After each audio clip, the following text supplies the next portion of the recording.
Hey guys, I get a lot of questions about how I personally set up my Garmin LiveScope, and I'm going to kind of walk you through it. There's a few settings that I feel like work good for the way I like to fish, but also you have to remember that you can set it however you want. First of all, I think one of the settings, most importantly, is gain or sensitivity. It's right here on the unit.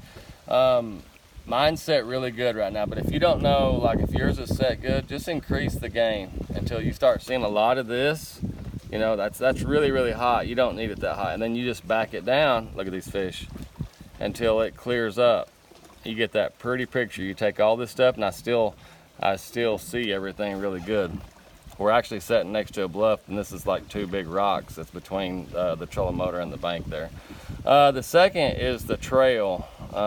What that is it's a trail that you can turn on or off that actually leaves a colored trail of a fish. And the reason I use that, if I'm up there on the front and I'm panning that trolling motor like this, looking for suspended fish, if you're not looking at it and you go by that fish, you're not gonna see it.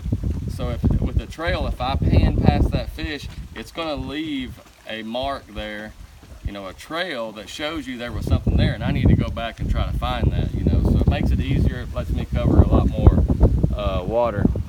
And how you set that up is simple. You go in here, appearance, trails right there, and I run mine on fast. That means that it holds the trail for a second or two. Right here's a good example. See this fish swimming? He's leaving a little blue trail. He's actually pretty stationary out in front of the motor there, but they leave little trails that show you that there's a fish there. And then the last setting that I really play with is the forward range.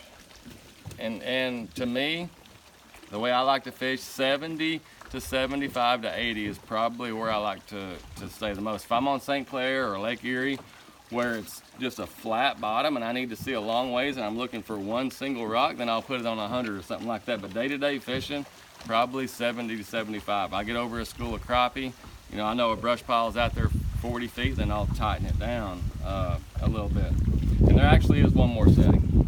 This is important. I get this question a lot. Is depth range. If you're fishing on a lake like here, like on 10 killer, that the depth changes a lot, you know, and you may pull up on a bank and you're in 30 foot 1 second and 20 foot the next. Auto is probably a good setting. For you. And what that does, it's just like 2D. It shifts back and forth.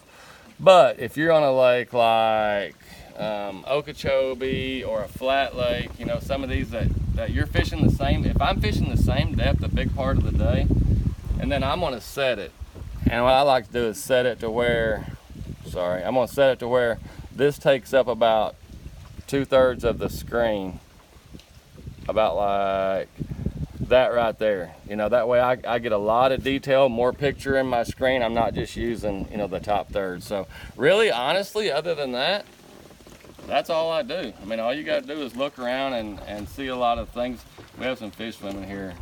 They're actually really curious, but they're just hovering underneath the trolling motor. We've been sitting in the same spot and the hydro wave's on, so they're actually getting underneath the trolling motor. But yep, those are the settings that I use, and that's it. No different than what a lot of people use, but just remember on those settings, they can change your sensitivity, your gain. It can change based on the bottom composition that you're fishing. You may have to turn the gain up if you're on a soft bottom and turn it down if you're on a rocky bottom.